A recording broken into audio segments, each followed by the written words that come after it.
Atlanta. You're watching Reflections of a Diva. As you know, in America, February is Black History Month. But here on Reflections of a Diva, we like to think that every day is a good day to honor Black Americans in history. Today, we are going to talk about some famous and not so famous Americans in history that helped to shape this country to a place where we could possibly have our first Black president. Yes. Hello, ladies. How are you today? Hi. All right, who wants to start out first? I guess Tahira. All right, so I chose Josephine Baker for Black History, and I'm not sure if many people know who she is, but she was the first African-American woman to be featured in a major motion picture movie. And I think that's pretty impressive because she, unlike a lot of the other characters, she was very attractive and sexy. She was a dancer, and she was known for being very feminine, which we weren't really represented in a feminine way. I think prior to Josephine Baker, we're kind of like represented as the slave or, you know, ugly looking, fat mammy.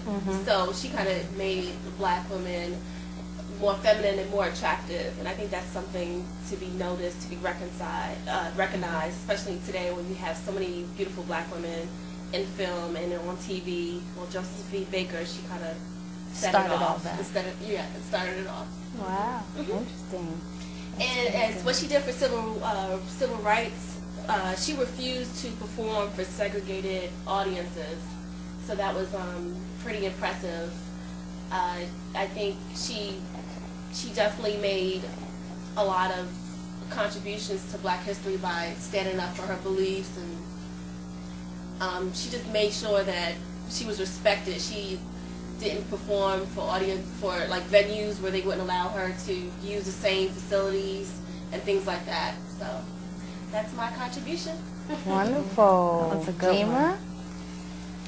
Okay, mine is a little different. Instead of picking an African-American individual, I chose a Caucasian male because there have been other races that have been very instrumental in, you know, the success of, you know, African-American history. The individual I chose is Lester Maddox, and he was an American politician, a governor in Georgia from 1967 until 1971. And what I found very interesting about him is he ordered state troops in Georgia to stop calling Black people nigger.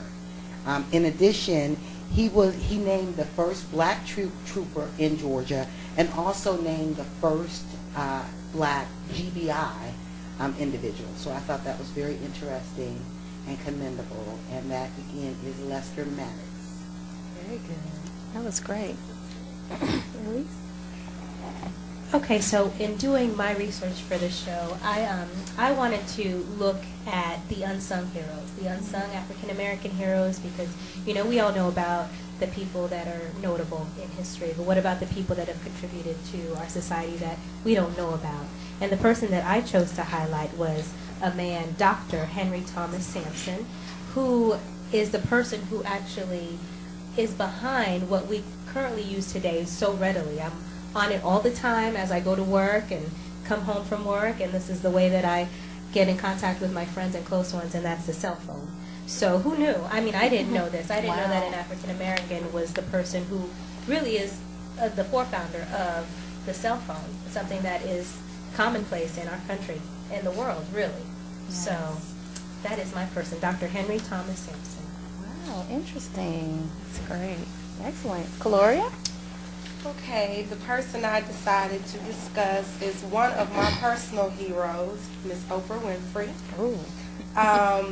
Just what Oprah's done, I think she's opened a lot of doors for us, clearly on TV. I mean, and then the fact that she's come from such a hard life, and I can look at her life and say, wow, I have not gone through 10% of the things she's gone through, and I'm not 10% where she is, you know what I mean? So it just kind of, it encourages me to see that, okay, someone that's come from where she's come from can have basically gotten to where she is today because I don't know, a couple of things that I researched I didn't know about her.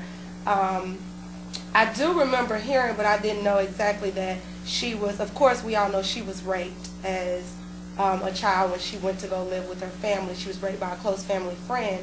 But then she was pregnant and had a baby at 14, which the baby died. And she's done so much, but she's been through so much. But also, one of the things I want to highlight too is she was actually the first female African-American news anchor in Tennessee. I didn't know that. And also she was crowned Miss Black Tennessee in 1972. I thought that was a cute little thing also. Wow. But, right. But I mean, just from going to being a mother at 14, although her baby died, to being someone who's a billionaire. You know, she's a billionaire at this point. And then what she's done for, you know, the South American girls, opening the schools in South America. And one thing I do love about Oprah is South Africa. South Africa. What did I say? South America.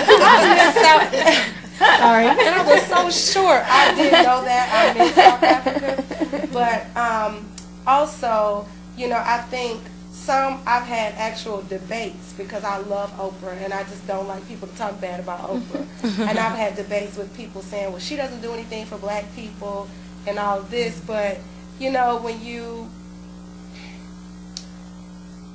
I'll just say basically the biggest example of what she's done is the school she's opened. But at the same time, you know, I've also heard her say she wants to help those who wants to help themselves. You know what I mean? And you can't please everybody all the time. And I think just the fact that our youth are able to see a black woman on TV is doing so much to advance who we are and our future. And I think it's so important for kids to be able to see people that look like themselves on TV, doing great things and achieving things in the face of adversity. And so I would beg to differ with anybody who says Oprah's not doing anything for our race. Oprah, like Obama, has crossed the color barrier. They've crossed the color line. She's not known as just a famous black woman. She is just Oprah. She's the phenomenon Oprah. You know what I mean? And she does not, and that's another thing I love about Obama. Oprah does not just rest on the fact that, you know, I'm a black woman and I deserve to be given a chance. She's Oprah. She is who she is. She makes a path for herself. And she, you know, she's a trendsetter. She's a philanthropist. I mean, she's an awesome person. And what I love about her too, being from Chicago and actually seeing her on television at a time where I remember back in the day when Oprah had the little fro, and you know, she's battled with the weight, but she was always so confident, sure of herself, and she made everyone feel like I could do that too. So that was something awesome, you know, to see. And back in a time where you didn't see people portrayed like that. You either saw women who had to have the long hair, etc., to be accepted in media. So that's what I loved about her.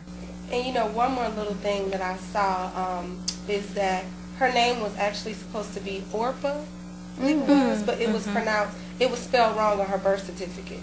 So they just kind of stuck with the name. Wow. Isn't it kind of interesting that, you know, she's never been married? I wonder how that, you know, plays out. It almost reminds you of like the Dorothy sisters. I don't know, you know about the Dorothy sisters, but they're like these famous African-American sisters. They never been married, and they were able to accomplish a lot as well. I'm just wondering if that had, I wonder if she was married, how that would have changed her career at all.